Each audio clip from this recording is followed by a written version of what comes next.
இந்த இப்ப வேலுமணி தலைமையில வந்தாங்க இல்லையா, சோ இந்த கூட்டணியை வந்து இயக்குறதே வந்து லீமா ரோஸ் தான். ஓகேங்களா, அவங்க தான் இயக்குறாங்கன்றது ரொம்ப பரவலா, அது ரொம்ப பரவலா பேசப்படக்கூடிய ஒண்ணாயிருச்சு அவங்களுக்கு. மிகப்பெரிய அதிமுகன்ற ஒரு மிகப்பெரிய கட்சியை ஒரு குறிப்பிட்ட மண்டலத்துக்கு, ஒரு கொங்கு மண்டலத்துக்கான கட்சியா மாத்திட்டாரு. மறைவுல, திரைமறைவுல வந்து அதிமுகவுக்கும் திமுகவுக்கும் இடையில பேச்சுவார்த்தை நடந்து அதுல அதிமுக உண்மைதானா அது? இல்ல, அதுக்கு அது உண்மைன்றது வந்து எல்லாருமே சொல்றாங்க. திருமாவளவனே சொல்லிட்டாரு அவரு, இப்படியான இதுக்கு என்னை கூப்பிட்டாங்க, நான் கடைசி நேரத்தில் மறுத்துட்டேன்னு சொல்லி. இப்ப பேச்சுவார்த்தை நடந்திருக்கு. விஜய் அவர்கள் வந்துட்டு பொறுப்பேற்ற பிறகு எல்லா தலைவர்களுமே போய் பார்த்தாரு. ஆனா வந்துட்டு எடப்பாடி பழனிசாமி மட்டும் போய் பார்க்கவே இல்லை. இதற்கு பின்னாடி இருக்கக்கூடிய அரசியல் என்னவா இருக்கும் சார்? அதிருப்தி அணியினரை போய் நீங்க சந்திக்கிறீங்க. அதிருப்தி அணியினரை சந்திக்கும் போது நீங்க கண்டிப்பா வந்து அந்த கட்சியோட அதிகாரப்பூர்வமான தலைவர் அவரு, நீங்க அவரை வந்து நீங்க சந்திச்சிருக்கணும். அது ஆக்சுவலா ஒரு சின்ன பிள்ளை தான். எதிர்கட்சியா இருக்கும் போது திரு ஸ்டாலின் அவர்களே வந்து இது மாதிரி டாஸ்மார்க்கு எதிரான, அதாவது இந்த சாராய போதைக்கு எதிரான ஒரு பல கையெழுத்து இயக்கங்கள்லாம் நடத்தினாங்க, பெரிய போராட்டங்கள் பண்ணாங்க, கருப்பு கொடி போராட்டம்லாம் பண்ணாங்க. அவனா வந்ததுக்கு பின்னாடி என்ன பண்ணாங்கன்னா இதே காட்சி தான் அரங்கேறு. ஒவ்வொரு மக்கள்கிட்ட, குடிமக்கள்கிட்ட கேட்க ஆரம்பிச்சிட்டாங்க, எங்களோட தோல்விக்கு என்ன காரணம் சொல்லுங்கன்னு வந்து ஓப்பனா கேட்க ஆரம்பிக்கிறார். மாவட்ட செயலர்கள் கூட்டம் நடத்துறாரு, கட்சி கூட்டம் நடத்துறாரு, தலைகீழ பிரிச்சு போட்டு எல்லாத்தையும் ஆராய்ச்சி பண்றாரு. தோல்விக்கான காரணம், தோல்விக்கான முக்கியமான காரணம் இந்த போதை பழக்க வழக்குகள்.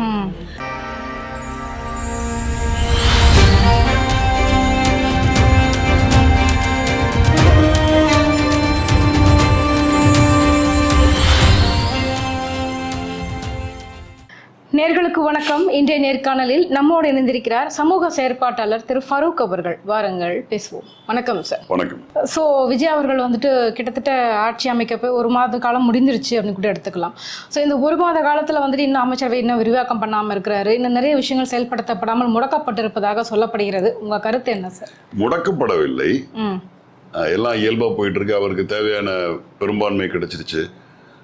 இப்போ வந்து ஒரு அடிப்படையான ஒரு அமைச்சரவை, முதல் கட்ட அமைச்சரவை வந்து நியமிச்சிருக்கிறாங்க அவர் தலைமையில். மின்சாரம், கல்வி, வருவாய், பொதுப்பணித்துறை, இப்படியான அமைச்சரவை எல்லாமே இப்போ இது பண்ணியாச்சு. இப்போ அவங்க அடுத்த கட்டமாக பண்ண வேண்டியது என்னன்னு கேட்டிங்கன்னா, இப்போ அவங்களுக்கு ஒரு சில பதவி விரிவாக்கம், அமைச்சரவை விரிவாக்கம் வந்து இன்னொரு 2 நாளில், இன்னைக்கோ இல்லை நாளைக்குள்ளேயோ அது வந்து நடந்து முடிஞ்சிடும். ஸோ இந்த இடைப்பட்ட காலம் வந்து யாருக்கு ரொம்ப குரூசியலான பீரியடுனா, அதிமுகவில் இருந்து ஒரு தனி அணியாக செயல்படக்கூடிய அந்த ஏடிஎம்கே மெம்பர்ஸ், அந்த டீமுக்கு தான் வந்து சிவி சண்முகம் தலைமையிலான அந்த குழுவுக்கு தான் ரொம்ப குரூசியலான டைம். விஜய் வந்து, முதல்வர் விஜய் வந்து ரொம்ப ஃப்ரீயா இருக்கிறாரு. அவருக்கு ஒரு பெரிய நெருக்கடி இல்லை. முதல்ல நெருக்கடியை கடந்துட்டாரு. ஆட்சி அமைக்கிறது, அந்த மேஜிக் நம்பரை கிராஸ் பண்றது தான் அவருக்கு பெரிய நெருக்கடியா இருந்தது. இப்ப வர்றது எல்லாமே கூடுதலான பலம் தான் அவரு. இப்ப அவருடைய கவனங்கள் எல்லாமே வந்து நலத்திட்டங்களை எப்படி நம்ம கொடுக்க போறோம், அடுத்த இந்த அது மாதிரியான விஷயங்கள், நலத்திட்டம் சார்ந்த விஷயங்கள்ல தான் அவருடைய கூடுதல் கவனம் போயிட்டு இருக்கு. 2வது வரக்கூடிய இப்போ ஒரு 30-32 எம்எல்ஏக்கள் எதிர்பார்க்குறாங்க. அங்கிருந்து எடப்பாடிகிட்ட இருந்து பிரிஞ்சு வரக்கூடிய ஒரு 30-32 எம்எல்ஏக்கள் எதிர்பார்க்குறாங்க. ஸோ அந்த வந்து வரும்போது அதில் ஏற்கனவே நிறைய சீனியாரிட்டிஸ் இருக்கிறாங்க. அந்த சீனியாரிட்டிஸ்களுக்கு அவங்களுடைய போர்ட்ஃபோலியோக்கு ஏற்றது மாதிரியான பதவிகள் கொடுக்கணும். 2வது காங்கிரஸ் இருக்கிறாங்க, காங்கிரஸோட டிமாண்ட் இருக்கு. ஸோ இந்த கட்சிகளுக்கு இடையில வந்து யாருக்கு இந்த இதுதான் நடைபெறும். அது வந்து இந்த ஒரு நாள் 2 நாள்ல வந்து அது முடிஞ்சுன்னு வச்சுங்களேன். முதல்வர் ஜோசப் விஜய் அவர்கள் ரொம்ப கூலா இருக்கிறாரு. பதவி விரிவாக்கம் என்பது 2 நாள்ல நடந்து முடிஞ்சிடும். இப்போ இதுக்கு ஊடால என்னன்னா, இப்போ எடப்பாடியார் தான் வந்து ரொம்ப ரொம்ப ரொம்ப தர்ம சங்கடமான நிலைமையிலையும் ரொம்ப மோசமான சூழல்ல இருக்கிறாங்க. இப்போ அவர் வந்து இப்போ கூட கவர்னரை சந்திக்கிறதுக்கு வந்து அவர் நேரம் கேட்டிருக்கதா தகவல் வந்தது. ஸோ அப்படி இருக்கும்போது அவருக்கு நெருக்கடி வந்து கட்சியை வந்து தக்க வைக்கணும். இங்கிருந்து போன 25 நம்பிக்கை வாக்கெடுப்பில் கலந்துக்கிட்ட 25 எம்எல்ஏக்கள் மேலே என்ன மாதிரியான நடவடிக்கை எடுக்கிறது, சட்ட ரீதியாக நடவடிக்கை எடுக்கிறது, அது செல்லாதுன்னு சொல்ல போறாரா? அப்படி இருந்தாலும் ஆட்சிக்கு எந்த பிரச்சனையும் வராது. 2வது அப்படி வர மாதிரி இருந்ததுன்னா, உட்கட்சியில் அவங்களுடைய உயர்மட்ட குழுக்கள் எல்லாம் கூடி பொதுச் செயலாளரை வந்து அவங்க தேர்ந்தெடுக்க போறாங்களா, இல்லை இவங்க எல்லாம் மறுபடியும் ஆதரவு கொடுக்க போறாங்களான்றது அது இன்னும் சமீப காலத்தில் நடந்துடும். இதுக்கு ஊடால வந்து இப்போ வந்து பரவலாக பேசப்படுறது வந்து, இது வந்து இபிஎஸ் தலைமையிலான எம்எல்ஏக்கள் அணி, இன்னொரு பக்கம் வந்து லீமா ரோஸ் அவங்க தலைமையிலான ஒரு அணி அப்படின்றது மாதிரி பரவலாக பேச ஆரம்பிச்சிருக்கிறாங்க. லீமா ரோஸ் தலைமையிலும் அணி ஃபார்ம் ஆகுது. இல்ல அது இந்த இப்ப வேலுமணி தலைமையில வந்தாங்க இல்லையா, சோ இந்த கூட்டணியை வந்து இயக்குறதே வந்து லீமா ரோஸ் தான். ஓகேங்களா, அவங்க தான் இயக்குறாங்கன்றது ரொம்ப பரவலா, அது ரொம்ப பரவலா பேசப்படக்கூடிய ஒன்னாயிருச்சு அவங்களுக்கு.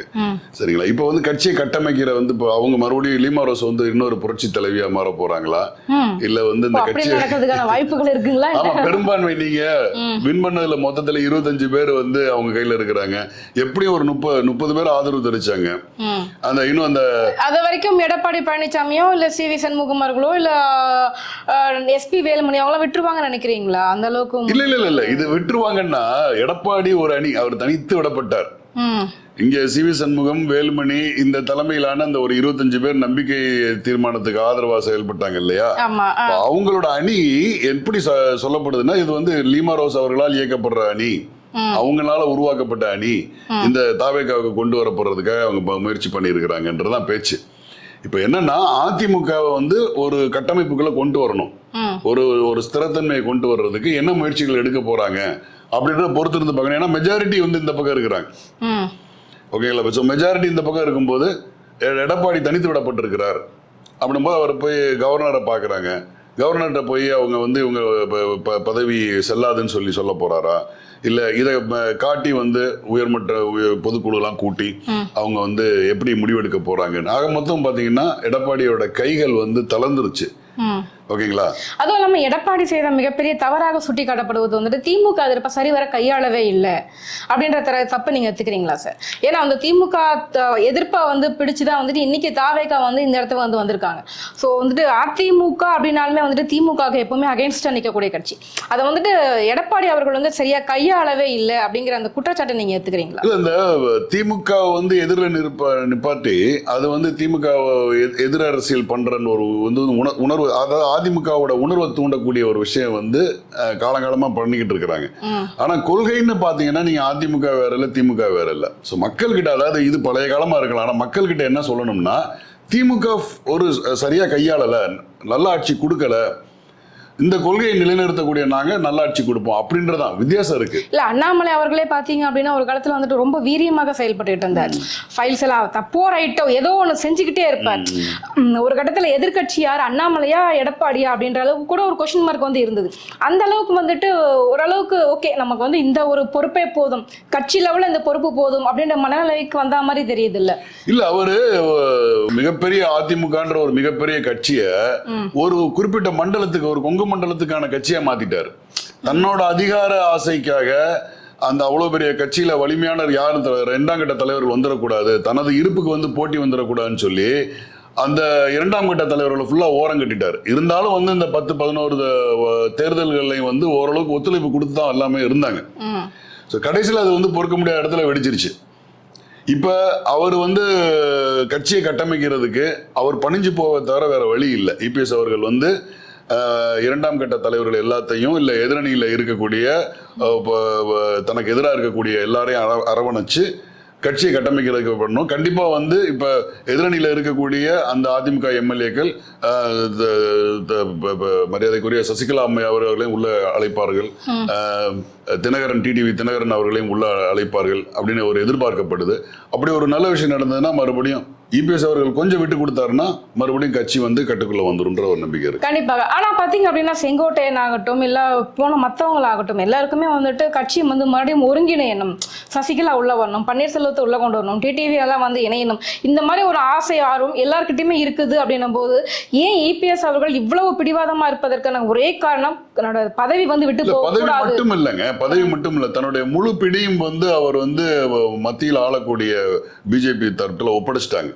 அவங்க தேர்தலுக்கு முன்னாடி கூட்டணி பேசும்போது கூட பாத்தீங்கன்னா இவர் தான் டெல்லிக்கு போயிட்டு இருந்தார். ஓகேங்களா, ஜெயலலிதா அம்மையார் இருக்கிற வரைக்கும் டெல்லி தான் இங்க சென்னைக்கு வரும், போயஸ் கார்டனுக்கு வரும், காத்திருந்து பேச்சுவார்த்தை பண்ணுவாங்க. அம்மா என்ன, ஜெயலலிதா அம்மா என்ன முடிவெடுக்கிறாங்களோ அதுதான் முடிவா இருக்கும். ஆனா இப்ப அப்படி இல்ல, தேர்தலை கூட்டணியே வந்து பாத்தீங்கன்னா என்டிஏ தலைமையிலான கூட்டணி தான் சொல்லி ஆரம்பிச்சாங்க. முதல்வர் வேட்பாளர் இவர் தான் முதல்வர் அப்படின்னு சொல்லி யாருமே அறிவிக்கல, தேர்தலுக்கு பின்னாடி பாத்துக்கலான்றது மாதிரிதான் வந்து பண்ணாங்க. சோ அங்கே வந்து அவருடைய பிடி அவர் கையில இல்ல, முழுமையா தன்னை வந்து பிஜேபி கிட்ட ஒப்பிச்சுக்கிட்டாரு அவரு. அதுக்கு பின்னாடி வந்து நிறைய ஊழல் குற்றச்சாட்டுகள் மற்ற எல்லா காரணங்களும் இருக்குன்றது எல்லாருக்குமே தெரிஞ்ச ஒண்ணுதான் அது. இப்ப கடந்த காலம் போயிடுச்சு, அவ்வளவுதான். இனி அவர் பண்ண வேண்டியது அவர் காம்ப்ரமைஸோட ஒரு இந்த கூட்டு முயற்சிக்கு ஒரு மறுபடியும் மீண்டும் அதை வந்து ஒரு தாய் கழகமா அப்படி ஒரு பிடிவாதத்தை தளர்த்தாம விட்டு கொடுக்க முடியாது அப்படின்னு சொன்னா அதிமுகவினுடைய அடுத்த கட்ட நிலை என்னவா இருக்கும்னு நினைக்கிறீங்க? இல்ல, அடுத்த கட்டம் வந்து பெரும்பான்மைன்னு வரும்போது நீங்க ஒண்ணும் இல்லை, நீங்க இப்போ உயர்மட்ட குழுக்கள் கூட்டுவாங்க, அடுத்து பொதுக்குழுல கூட்டி பேசும்போது பெரும்பான்மை என்னன்றதை பார்த்துட்டு கண்டிப்பா வந்து பதவி யாருக்கு போகணுன்றது ஒன்று வரும். இப்போ எப்படி வந்து ஒரு கட்டத்தில் வந்து ஓபிஎஸ் அவர்களை வந்து அந்த பொறுப்புல இருந்து எடுத்து வெளியில் அனுப்புனாங்களோ அது மாதிரி பெரும்பான்மை சேர்ந்தாங்கன்னா கண்டிப்பா வந்து கட்சியை காப்பாற்றணும்ன்ற ஒரு நெருக்கடி வரும்போது அப்படியான ஒரு நிலைக்கு வர்றதுக்கு வாய்ப்புகள் அதிகம் இருக்குது. கண்டிப்பா. இப்ப வந்து சிவி சண்முகத்தோட பதவியெல்லாம் கூட கட்சியில இருந்து பறிக்கப்பட்டிருப்பதாக சொல்லப்படுது. இது வந்து கொஞ்சம் விழுப்புரத்துல இன்னைக்கு ஒரு பெரிய பிரச்சனையாவே வந்து போய்கிட்டு இருக்குது. ஸோ இப்படி வந்துட்டு மறுபடியும் கட்சிக்காரங்கிட்ட கோபத்தை வந்து ஏற்படுத்திட்டே இருக்கும்போது ஸோ அவரோட தலைமையில இன்னொரு தரப்பு வந்து உருவாகிறதுக்கான வாய்ப்புகள் நிறையவே இருக்கலாம். கிட்டத்தட்ட உருவாயிடுச்சுன்னு கூட சொல்லலாம். ஸோ இபிஎஸ் அவர்கள் வந்து இன்னைக்கு தனித்து விடப்பட்டிருக்கிறார் அப்படின்னும் போது அதிமுக இப்ப யார் கையில இருக்கு? இல்ல, அதிமுக தொண்டர்கள் அதை முடிவு பண்ணுவாங்க. ஏன்னா அவங்க இவ்வளவு தோல்விகளையும் தாண்டி வந்து அவங்க எம்ஜிஆர்ன்ற ஒரு அந்த தலைமைக்காகவும் ஜெயலலிதா அம்மையார் என்ற அந்த ஒரு இதுக்காக வந்து அந்த கட்சியில வந்து இன்னும் நிக்கிறாங்க. தொண்டர்கள் காத்திருக்கிறாங்க. தலைவர்களுக்குள்ளதான் இங்க மோதல் நடந்துகிட்டு இருக்கு. யார் அதிகாரத்துல கை வைக்கிறதுன்றதான் அதை அவங்க ரொம்ப நேரம் பொறுக்க மாட்டாங்க. ஸோ ஒரு கட்டம் வரும், அந்த கட்டம் வரும்போது அந்த பதவி மாற்றத்துக்கான வேலைகள் நடக்கும். ஸோ பெரும்பான்மை யார் கையில இருக்குதோ கண்டிப்பா வந்து ஒவ்வொரு அதிமுக காரனும் காத்திருக்கிறான், இந்த கட்சி வந்து மறுபடியும் பழைய நிலைமைக்கு வரணும் அப்படின்னு காத்திருக்கிறான். ஸோ அந்த ஒருங்கிணைப்பு கண்டிப்பா நடைபெறும். நீங்க அந்த பதவியேற்பு இவங்க பேரவையில வந்து பெரும்பான்மைக்கான வாக்கெடுப்பு நடந்துகிட்டு இருக்கும்போது இவங்க வாக்கு செலுத்திட்டாங்க 25 பேர். அந்த காலகட்டத்தில் வந்து சசிகலா அம்மையார் வந்து அந்த நேரத்தில் வந்து ஒரு பேட்டி கொடுத்தாங்க, மறுபடியும் இது ஒன்றிணைக்கணும்னு. கண்டிப்பா அவங்க முயற்சி பண்ணிட்டு இருக்கிறாங்க. ஏன்னா அவங்களோட ஆளுமை வந்து ஒரு ஜெயலலிதான்ற ஒரு அம்மையாரை வந்து ஒரு பெரும் ஆளுமையா வந்து உருவாக்குனதுல அவங்க பெரும் பங்கு இருக்கு. அதுக்கான கட்டமைப்பை உருவாக்கி அதை கொண்டு வந்தது. ஏன்னா நீங்க அந்த 88, 89 காலகட்டங்களில் வந்து ஜெயலலிதா அம்மா தனித்து தான் நின்றாங்க. ஜானகி அம்மார் தான் வந்து எல்லா மூத்த அதிமுக 2ஆம் கட்ட தலைவர்களால் வந்து ஆதரிக்கப்பட்டவர். ஸோ அப்படி வந்து ஒண்ணுமே இல்லாத நிலைமையில இருந்து ஒரு மிகப்பெரிய ஆளுமையா வந்து கொண்டு வந்து ஆட்சி அதிகாரத்தை நடத்தி கொண்டு வர்றதுக்கும் சசிகலா அம்மையாரோட பங்கு இருக்கு. அதனால இது வந்து சரியான தருணம். கட்சி இணைவதற்கான, கட்சி வந்து ஒருங்கிணைந்து ஒருங்கிணைந்த ஒரு அதிமுகவை செயல்படுறதுக்கான வாய்ப்புகள் அதிகமா இருக்கு. கண்டிப்பாக சார். அதே மாதிரி பார்த்தீங்க அப்படின்னா தேமுதிகவை வந்துட்டு அதிமுக தான் உடைச்சது, ஜெயலலிதா அம்மையார் தான் உடைச்சாங்க அப்படின்ற ஒரு பேர் வந்து இருக்குது. இப்போ செங்கோட்டையன் மூலமாக விஜய் அவர்கள் அதிமுகவை உடைத்து விட்டார், இரு பெரும் துண்டுகளாக உருவாக்கி விட்டார் அப்படின்றாங்க. இது எப்படி பார்க்க முடியும்? செங்கோட்டையன் மூலமாக யார் உடைச்சா? விஜய் அவர்கள். விஜய் யார் உடைச்சது? அதிமுக உடைச்சதா? ஆமா. இது இல்ல, இந்த ஒரு கூற்று வந்து இப்ப நிலவிக்கிட்டு இருக்குது, நீங்க கவனிச்சிருப்பீங்க. பலவிதமான யூகங்கள் பேசப்படுது. இன்னும் என்ன சொல்றாங்கன்னா திமுக தான் வந்து அதிமுக உடைச்சதுக்கு காரணம் அப்படின்னு. திமுக வந்து சைலண்டா ஒதுங்கிட்டாங்க. முதல் நாளே வந்து நான் எதிர்கட்சியில இருக்க போறேன் அப்படின்னாங்க. ஆளுநருக்கு வந்து வேண்டுகோள் வச்சாங்க, தனிப்பெரும் கட்சியா வந்து தாவேகா வந்திருக்கு, அவங்க தான் ஆளணும், நீங்க கூப்பிடணும் அப்படின்னு சொல்லியிருந்தாரு. ஆனா ஒரு திரைமறைவுல வந்து அதிமுகவுக்கும் திமுகவுக்கும் இடையில பேச்சுவார்த்தை நடந்து அதுல அதிமுக உண்மைதானா? அது இல்ல, அது உண்மைன்றது வந்து எல்லாருமே சொல்லிட்டாங்க. திருமாவளவனே சொல்லிட்டாரு அவரு, இப்படியான இதுக்கு என்னை கூப்பிட்டாங்க, நான் கடைசி நேரத்துல மறுத்துட்டேன்னு சொல்லி. இப்ப பேச்சுவார்த்தை நடந்திருக்கு. ஆனா இதை யாரு கூப்பிட்டா அப்படின்றதுல ஒரு சர்ச்சை இருக்கு. திமுக தன்னோட நிலைப்பாடு டே ஒன்லயே சொல்லிட்டாங்க, நாங்க எதிர்கட்சி, நாங்க வந்து இன்னொரு 6 மாசத்துக்கு பாக்குறோம். ரூட் மாஃபியா வந்து கிளப்பி விட்டாங்க அப்படின்ற மாதிரி சொல்றாங்க. அந்த பேரும் அடிக்கடி அடிபட்டுக்கிட்டே இருக்கு. இல்ல, ரூட் மாஃபியான்றது வந்து இந்த ஒட்டுமொத்த தாவேகான்ற அலையை உருவாக்கி இன்னைக்கு இருக்கிற அதிநவீன தொழில்நுட்பத்தின் மூலம் இவருக்கு வாக்களிக்கப்பட்ட 1.25 வாக்குகளை சேகரித்து அவங்க மனசுல வந்து ஒரு பிம்பத்தை, விஜய்ன்ற ஒரு ஆளுமையை, இவர் தான் நெக்ஸ்ட் சிஎம், இவர்னால தான் மாற்றத்தை கொண்டு வர முடியும் அப்படின்ற ஒரு எண்ணத்தை உருவாக்கி பண்ணின அந்த தொழில்நுட்ப வேலையை, அந்த வார் ரூம் இருக்கு இல்லையா, அவங்க தான் வந்து அந்த இதுல இருந்தாங்க, வாரியர்ஸ். அவங்களுக்கு இதுக்கும் பெருசா ஒரு பெரிய சம்பந்தம் இல்லைன்னு நினைக்கிறேன். திரைமறைவில் நடந்ததுன்னு சொல்றது அதிமுக தரப்புல இருந்து ஒரு முக்கியமான நபரும் திமுக தரப்புல இருந்து ஒரு முக்கியமான நபரும் தனிப்பட்ட முறையில பேசி இப்படி ஒரு கொண்டு வரலாமா? எனக்கு கேட்ட இதுல ஒன்றும் தவறு இல்லையே. இப்ப தொண்டர்கள் ஏத்துக்கிற மாட்டாங்கன்றது ஓகே என்ன மாதிரி விளைவுகள் வரும்ன்ற போது நம்ம அப்படி அதை பார்க்கலாம், தொண்டர்கள் ஏத்துக்க மாட்டாங்கன்னு சொல்லி. ஆனா தொண்டர்கள் ஏத்துக்க மாட்டாங்கன்றதை விட அதிமுகவும் திமுகவும் இப்படி இணைஞ்சிட்டாங்கன்னா தாவேக்கா லெவல் வேற லெவலுக்கு போயிடும். அதுதாங்க, ஒண்ணும் இல்லைங்க, பெரும்பான்மை இல்லாம ஒரு வண்டி, பெட்ரோல் இல்லாம ஒரு வண்டி நிக்குதுங்க. சோ அடுத்து வந்து ரெண்டாவது வண்டி, ஒரு மூணாவது வண்டி பின்னாடி நிற்கும் போது அடுத்த வண்டி எந்த வண்டியில போலான்றது எல்லாருடைய கணக்கா இருக்கும். ரெண்டாவது வந்து டிஎம்கே இருக்கு, மூணாவது வந்து ஏடிஎம்கே இருக்கு. அப்ப இது வந்து ஆளுநர் கைக்கு போயிடக்கூடாதுன்றது எல்லாருடைய அக்கறையுமா இருக்கு. தமிழ்நாட்டோட மக்களோட அக்கறையும் அதுதான், எல்லாருடைய ஒரு பதட்டமும் அதுவாக தான் இருந்தது அந்த காலகட்டத்தில். அப்ப இவரும் ஒரு பக்கம் முயற்சி பண்ணிட்டு இருக்கிறார். இவர் வந்து மதச்சார்பற்ற கூட்டணிகளை இணைச்சு ஒரு வேலை பண்ணணும்னு சொல்லி திரு விஜய் அவர்கள் ஒரு வேலை பண்ணிட்டு இருக்கும்போது அதே உரிமை வந்து எல்லா இரண்டாம் நிலைக்கு வந்த திமுகவுக்கு இருக்கு, ஏடிஎம்கேக்கும் இருக்கு. இல்ல திமுக வந்து தன்னோட நிலைப்பாடை சொல்லிட்டாலுமே இன்னும் வந்து இபிஎஸ் அவர்களுக்கும் அந்த உரிமை இருக்கு. இப்ப ஆட்சி நமக்கு எந்த அடிப்படையில வந்து நம்ம கூட்டணி கேட்க போறோம் அப்படின்னும் போது திரு விஜய் அவர்கள் வந்து மதச்சார்பற்றன்ற ஒரு அடையாளத்தை கையில் எடுத்துட்டாரு. அப்போ வந்து திரு இபிஎஸ் அவர்கள் வந்து ஆளுநரை சந்திக்கிறாங்க. சந்திச்சு வந்து எங்களுக்கு ஆளுநரை சந்திச்சுட்டு நேர ரிசார்ட்ல போயிட்டு அந்த எம்எல்ஏக்களை எல்லாம் ப்ரொடெக்ட் பண்ணி அடுத்த ஒரு கட்டத்துக்கு தயாராகிறாங்க. அப்படி தயாராகும் போது ஒரு பேச்சுவார்த்தை நடக்குது. அது தவறு எதுவுமே இல்லைங்க. ஏன்னா ஒரு முதல் ரேஸ்ல முதல்ல வர்றவர்னால போய் எட்டி எல்லையை அடைய முடியலன்னா ரெண்டாவது வரவன் மூணாவது வரவன் அதுக்கான முயற்சி பண்ணுவான். ஜனநாயகம் தான் இது. அவங்களுக்கும் ஓட்டு போட்டிருக்காங்கல்ல, அவங்களுக்கும் கணிசமான எண்ணிக்கை கொடுத்துருக்காங்கல்ல, அவங்களுக்கு அந்த உரிமை இருக்கு.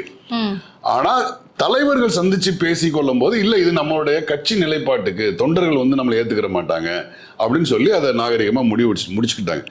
இது வந்து கட்சியை உடைக்கிறதுக்கு இது காரணம் இல்ல. இது ஒரு ஆட்சி அமைக்கிறதுக்கு முயற்சி பண்ணுது. ஆட்சி அமைக்கிறதுக்கு முயற்சி பண்ணாங்கன்றது உண்மை. ஏன்னா திருமாவளவன் அவர்கள் சொல்லிட்டாங்க, கம்யூனிஸ்ட் கட்சியோட தலைவர் பேபி அவர்களும் சொல்லிட்டாங்க. அது செப்பரேட். ஆனா கட்சியை உடைக்கிறதுன்றது யாரோட விஷயமா இருக்குன்னா, கட்சியை உடைக்கிறது வந்து அதிமுகவுக்குள்ள இருந்த அதிருப்தி. பதவின்றது இனிமே கிடைக்குமா கிடைக்காதா, அதிகாரத்துக்குள்ள மறுபடியும் வர முடியுமா வர முடியாதா, ஏன் உங்களுக்கு என்ன ஈகோ தடுக்குது? இன்னைக்கு வந்து நேரடியா விஜய் அவர்கள்ட்ட போய் இவங்க ஆதரவு கேட்டிருந்திருக்கலாம், இல்லை இவர் போய் அங்கே பேசியிருந்திருக்கலாம், இருந்தாலும் யாரும் நம்ம அமைச்சர்கள் அப்படின்ற ஒரு அதிகாரத்தை நோக்கிய விஷயத்துல ஏற்கனவே பல தோல்விகளை கண்ட ஒரு தலைமை கீழே செயல்படுறதுக்கு சிவி சண்முகம் போன்ற இரண்டாம் கட்ட தலைவர்களுக்கு அதுல இது இல்லை.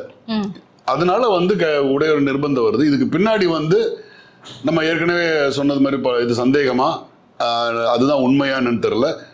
லீமா ரோஸ் போன்ற ஆளுமைகள் அந்த வேலையை பார்க்க ஆரம்பிச்சிட்டாங்க. ஏன்னா வந்து தாவேகாவில் வந்து ஆதவர்ஜனா இருக்கிறாரு, இது சேர்ந்து செயல்பட வேண்டிய கட்டாயம் அவங்க உணர்ந்திருப்பாங்க. ஸோ அப்படித்தான் போயிட்டு இருக்கு. ஆனால் அதுக்கு எதிராக வந்து கட்சி உடையாது, கட்சி சிதறாது. கண்டிப்பாக வந்து ஒன்றிணைஞ்சு செயல்படுறதுக்கு வாய்ப்பு இருக்கு. பழைய அதிமுக போல ஒன்றிணைஞ்சு செயல்படுறதுக்கான வாய்ப்புகள் இங்கே இருக்கு. அவ்வளோ எளிதாக வந்து இந்த திமுகவுக்கு மாற்று தாவேகா மட்டும்தான் அப்படின்னு போகாது, அதிமுகவும் வரும் அப்படின்ற ஒரு நம்பிக்கை இருக்கு. இன்னொரு பக்கம் பாத்தீங்கன்னா விஜய் அவர்கள் வந்துட்டு பொறுப்பேற்ற பிறகு எல்லா தலைவர்களுமே போய் பார்த்தாரு. ஆனா வந்துட்டு எடப்பாடி பழனிசாமி மட்டும் போய் பார்க்கவே இல்லை. இதற்கு பின்னாடி இருக்கக்கூடிய அரசியல் என்னவா இருக்கும் சார்? இல்ல இது அந்த காலகட்டத்தில் வந்து தனக்கு திரைமறைவில் வந்து இபிஎஸ் அவர்கள் வந்து இன்னொரு முயற்சி எடுக்கிறாருன்ற ஒரு அப்படின்னு பார்த்தா திமுகவை எவ்வளவு பேச்சு பேசினார் சார். இல்ல அது வந்து இல்லைங்க, திமுக வந்து தான் தான் ஆட்சிக்கு வரணும்னு சொல்லிட்டு எந்த முனைப்பும் எடுக்கல. இல்ல முனைப்பு எடுக்கல. இபிஎஸ் அவர்கள் வந்து அந்த முனைப்பை எடுக்கிறாங்க. சோ அது ஒரு காரணமா கூட எல்லாரையும் மரியாதை நிமித்தமான ஒரு சந்திப்பு அப்படிங்கும்போது இல்ல கண்டிப்பா அதை சந்திச்சிருக்கணும். அவர் சந்திச்சிருக்கணும்ன்றதுல மாற்று கருத்து இல்லை. ஏன்னா நீங்க வந்து அதிருப்தி அணியினரை போய் நீங்க சந்திக்கிறீங்க. அதிருப்தி அணியினரை சந்திக்கும் போது நீங்க கண்டிப்பா வந்து அந்த கட்சியோட அதிகாரப்பூர்வமான தலைவர் அவரு, நீங்க அவரை வந்து நீங்க சந்திச்சிருக்கணும். அது ஆக்சுவலா ஒரு சின்ன பிழை தான். அது ஒரு மாண்பாகவே வந்து ஏன்னா அவர் ஒரு தமிழ்நாட்டு அரசியல் அது ஒரு பெரிய மாண்பான விஷயமா சொல்றாங்க எல்லா தலைவர்களையும் சந்திச்சது. அதுல ஒரு சின்ன புள்ளியா தான் இது. அவர் வந்து சரியோ தவறோ அவர் போய் சந்திச்சிருந்தா ரொம்ப நல்லா இருந்திருக்கும். அதே மாதிரி இப்ப டாஸ்மாக் சரி, போதைப் பொருளுமே சரி, விஜய் அவர்கள் ரொம்ப வந்துட்டு ஸ்ட்ரிக்டா வந்து ஃபாலோ பண்ணிட்டு இருக்காரு. நிறைய கடைகள் மூடப்படணும் அப்படிங்கிறது உறுதியாக இருக்கிறார். இந்த நடவடிக்கைகளை நீங்க எப்படி பாக்குறீங்க சார்? இல்லைங்க, இந்த டாஸ்மார்க்கை ஒழிக்கிறது, சாராயத்தை ஒழிக்கிறதுன்றது இன்னைக்கு நேற்று கருது இல்லை. அது வந்து 70களிலே ஸ்டார்ட் ஆயிருச்சு. அந்த இது திரு கருணாநிதி அவர்கள் வந்து சாராய கடைகளை ஓபன் பண்றாரு, நிதி பத்தலைன்னு சொல்லிட்டு. 70 காலகட்டங்களில் நிதி, அரசுக்கு நிதி வந்து பெருகணும்னு சொல்லிட்டு சாராய கடைகளை ஓபன் பண்றாரு. அப்போ வந்து எதிர்ப்புகள், பலவிதமான எதிர்ப்புகள். இங்க இருந்த ராஜாஜி வந்து அவர் எதிர்ப்பு தெரிவிக்கிறாரு. அந்த காலகட்டத்தில் இருந்த காங்கிரஸ்காரங்க எல்லாருமே எதிர்ப்பு தெரிவிக்கிறாங்க. ஈவன் வந்து தந்தை பெரியார் வந்து பயங்கரமான எதிர்ப்பு தெரிவிச்சிருந்தாங்க. நான் வந்து கள்ளுக்கடைக்கு எதிராக போராடினவன், தென்னை மரங்களை ஃபுல்லாக வெட்டிடுன்னு நீங்கள் வந்து எங்கள் பேரை சொல்லி வந்துட்டு நீங்கள் வந்து சாராய கடை ஆரம்பிக்கிறீங்களான்னு சொல்லிட்டு தந்தை பெரியாரே வந்து எதிர்ப்பு தெரிவித்தாங்க. ஸோ அதுபோல் எல்லா தலைவர்களோட எதிர்ப்பை மீறி அவர் வந்து சாராய கடை வந்து நடத்தினாதான் கவர்மெண்ட்டோட வருவாய் ஈட்ட முடியும்னு சொல்லிட்டு அப்படி ஒரு நிலைப்பாடு எடுத்தார். அதை எதிர்த்து குரல் கொடுத்து பிற்காலத்தில் வந்து எம்ஜிஆர் கடுமையாக எதிர்த்தார். எம்ஜிஆரோட திரைப்படங்கள் எல்லாமே வந்து பார்த்தீங்கன்னா போதை இல்லாத ஒரு திரைப்படமாக தான் இருக்கும். நாயகனாக இருக்கட்டும், நான் போதை இல்லாமல் இருந்தால் தான் அவர் சரியான ஒரு பாதல். அதையே அவர் பாடமாக எடுப்பார் எல்லா தொண்டர்களுக்கும். சிகரெட் பிடிக்கக்கூடாது, ட்ரிங்க்ஸ் பண்ணக்கூடாது அப்படின்றத ஒரு பாடமாக எடுக்கிறதையே சொல்லக்கூடிய வாத்தியார் அவர். ஆனால் அவருக்கு ஒரு நிர்பந்தம் வந்தது. அவருக்கு நிர்பந்தம் வரும்போது மூடப்பட்ட கள்ளுக்கடைகளை திறக்க வேண்டிய நிலைமை வந்தது. ஸோ இன்னைக்கு வந்து காரணங்கள் வந்து 1000 காரணங்கள் சொல்றாங்க. நீங்க கள்ளச்சாராயத்தை தடுத்தாகணும், மக்கள் மேல பரிதாபப்பட்டு சொல்ற மாதிரி சொல்லுவாங்க. உண்மையிலே இதுக்கு பின்னாடி வந்து நிதி ஆதாரம் தான் பெரிய விஷயமா இருக்குது. ஆனா ஒவ்வொரு அரசாங்கமும் இதை சொல்லிதான் ஆட்சிக்கு வர்றாங்க. ஆட்சிக்கு எதிர்கட்சியா இருக்கும்போது திரு ஸ்டாலின் அவர்களே வந்து இது மாதிரி டாஸ்மார்க்கு எதிரான, அதாவது இந்த சாராய போதைக்கு எதிரான ஒரு கையெழுத்து இயக்கங்கள்லாம் நடத்தினாங்க, பெரிய போராட்டங்கள் பண்ணாங்க, கருப்பு கொடி போராட்டம்லாம் பண்ணாங்க. அவனா வந்ததுக்கு பின்னாடி என்ன பண்ணாங்கன்னா இதே காட்சி தான் அரங்கேறு. அப்போ வந்து என்ன சொன்னாங்கன்னா அதிரடியா வந்து 500 டாஸ்மார்க் அந்த சாலையோரத்தில் இருக்கிறது, பள்ளிக்கூடங்கள்ல அப்படி இப்போ என்ன சொல்றாங்களோ அதே மாதிரியான காரணங்களை சொல்லி மக்கள் கூட்டம் அதிகமா இருக்கிற இடங்கள்ல இருந்து நான் நீக்கிறேன்னு சொல்லி நீக்கினாங்க. ஆனால் அது நிலையா நடந்ததா? உங்களுக்கு வந்து 10 கடையை தூக்குனாங்கன்னா ரிமோட்ல யாரும் இல்லாத இடங்கள்ல 100 கடையை கொண்டு போய் வைப்பாங்க. சந்துல கூட ஆரம்பிச்சாங்க சந்து கடைகள் மாதிரி. ஆனா நீங்க நல்லா யோசிச்சு பாருங்க, இந்த போதையினால் ஒவ்வொரு வீடுகளும் பாதிக்கப்பட்டிருக்கு. இன்னைக்கு வந்து முதல்வர் வந்து ஒவ்வொரு குடிமக்கள்கிட்ட கேட்க ஆரம்பிச்சிட்டாங்க, எங்களோட தோல்விக்கு என்ன காரணம் சொல்லுங்கன்னு வந்து ஓப்பனா கேட்க ஆரம்பிக்கிறார். மாவட்ட செயலர்கள் கூட்டம் நடத்துறாரு, கட்சி கூட்டம் நடத்துறாரு, தலைகீழ பிரிச்சு போட்டு எல்லாத்தையும் ஆராய்ச்சி பண்றாரு. தோல்விக்கான காரணம், தோல்விக்கான முக்கியமான காரணம் இந்த போதை பழக்க வழக்குகள். போதை இல்லாத தமிழ்நாடு ஒவ்வொரு தாய்மார்கள் விரும்புறாங்க. நீங்க 1000 ரூபாய் கொடுங்க, 2000 ரூபாய் கொடுங்க, நீங்க உரிமை தொகை கொடுக்குறீங்க, இப்ப உங்களோட சலுகைகள் நீங்க முன்னேற்ற அதெல்லாம் ரைட்டு. ஒவ்வொரு குடும்பத்திலையும் ஒருத்தர் அழிஞ்சிட்டு வரானே, புருஷன் அழிஞ்சிட்டு வர்றான், கண்ணு முன்னாடி புள்ளைய வந்து போதை பழக்கத்துல தர்றான், காலேஜ் போட்டிக்கு போதை இல்லாத தமிழ்நாடுன்னே இல்லைங்க. அவர் பரவலா எல்லா ஊர்கள்லையும் குக்கிராமங்கள்ல கூட வந்து பாத்தீங்கன்னா கஞ்சா பழக்கம், விலை உயர்வான மற்ற போதை பழக்கங்கள் இது எல்லாமே இருக்குது. அப்ப இது வந்து ஒரு காவல்துறைக்கு தெரியாம போகுமா? ஆளு முதலமைச்சருக்கு போகாம போச்சுன்னா அது நிர்வாக சீர்கேடு தானே. அது தன் ஆட்சியில வந்து காவல்துறை தன்னோட கட்டுப்பாடுல இருக்கிற காவல்துறை அவங்களுக்கு பார்வைக்கு வராம எப்படி தமிழ்நாடு முழுவதும் போதை பழக்க வழக்கங்கள் எப்படி விற்பனை ஆகுது? போதையை பேஸ் பண்ணி, அந்த போதை சம்பந்த பேஸ் பண்ணி ஒரு பெரிய அரசியல் பெரிய விதை நடந்தது. இங்க கூட வந்து ஒருத்தவங்களை கைது பண்ணி இடி ரைடு கடைசியில் அவர் மேல எதுவும் இல்லைன்னு சொல்லி விட்டாங்க. அது ஒரு இன்னைக்கு இருக்கக்கூடிய கரண்ட் சப்ஜெக்ட் அது. போதைன்றது தேசிய அளவில் பேசப்படக்கூடிய ஒரு சப்ஜெக்ட். அது அதோட தோற்றுவாய் எங்கிருந்து வருது, எந்த ஹார்பர்ல இருந்து வருது, அந்த ஹார்பர் வந்து எந்த பெரும் முதலாளிக்கு சொந்தக்காரர், அந்த பெரும் முதலாளி யாரோட ஆளுங்கட்சி கூட்டணியில இருக்கிறாங்க, யாரோட நட்புல இருக்கிறாங்கன்றதெல்லாம் தனி. ஆனா அப்படி ஒரு போதை பழக்கத்தால தமிழ்நாட்டில் இருக்கிற ஒவ்வொரு வீடும் ஏதாவது ஒரு வகையில பாதிக்கப்படுது. நீங்க சென்னை போன்ற பெருநகரங்கள்ல பாருங்க, சிறு வயதினரோட மரணங்கள் அதிகமா இருக்கும். அங்கங்க பெரிய பெரிய பேனர் வச்சிருப்பாங்க, 18 வயசு 20 வயசு 25 விபத்துல இறந்தான், அதுல இறந்தான்னு சொல்லி. நீங்க சர்வசாதாரணமா பார்க்கலாம். 60-70 வயசு பேர் செத்துட்டாங்கன்றதெல்லாம் இங்க செய்தி இல்லை. 18 வயசு கல்லூரிக்கு போறவன், 20 வயசு பையன், அதுக்கு பின்னாடி போதை, அதுக்கு பின்னாடி விபத்து, அது மாதிரியான விஷயங்கள் நடக்குது. ஆக ஒவ்வொரு குடும்பமும் ஏதோ ஒரு வகையில வந்து இந்த போதை பழக்கங்களால் பாதிக்கப்பட்டிருக்காங்க. இருந்தாலும் முதல்வர் ஒரு மிகப்பெரிய நடவடிக்கை வந்த உடனே இதுகளை இந்த டாஸ்மார்க்குகளை அழிப்பதை ஒழிக்கணும் அப்படின்றதுல முயற்சி எடுக்கிறது பாராட்டத்தக்கது. வெறும் இந்த டாஸ்மார்க்கோட நின்றக்கூடாது. இங்கே வந்து இன்னும் இந்த கஞ்சா போன்ற இன்னும் இது ஒரு பெரிய சிண்டிகேட் நெட்வொர்க் இருக்கு. அந்த நெட்வொர்க்கை வந்து கண்டிப்பாக காவல்துறைக்கும் தெரியும், இன்டெலிஜென்ஸ்க்கும் தெரியும். அவங்க இதில் இறங்கி நின்று செயல்பட்டு அது இல்லாமல் ஒழிக்கணும். இது இல்லாமல் ஒழிக்கும் போது அது எவ்வளோ பெரிய சாதக பாதகங்களை உருவாக்குன்றது தெரியாது. ஏன்னா இது வந்து அரசுக்கு மிகப்பெரிய அழுத்தத்தை கூட கொடுக்கலாம். ஏன்னா இது வெறும் ஒரு மாநிலம் சம்பந்தப்பட்ட விவகாரம் இல்லை. இந்த நீங்க வெளி மாநிலங்கள்ல இருந்தோ இல்ல வெளி மாநில எல்லைகள்ல இருந்தோ இந்த போதைப் பொருள் உள்ள வருதுன்னு சொன்னா இது வந்து கண்டிப்பா வந்து ஒரு நேஷனல் வைடு ப்ராப்ளம். அது நீங்க அதுல வந்து நீங்க எப்படி நீங்க எடுக்க போறீங்கன்னு தெரியல. உண்மையிலே திரு விஜய் அவர்கள் முழுமையாக போதை இல்லாத தமிழகத்தை உருவாக்கினார்னா இந்த தமிழகம் அவரை நிச்சயம் கொண்டாடும். கண்டிப்பா. எங்க கேள்விகளுக்கு ரொம்ப சிறப்பான பதில் சொன்னீங்க சார். ரொம்ப நன்றி. நன்றி.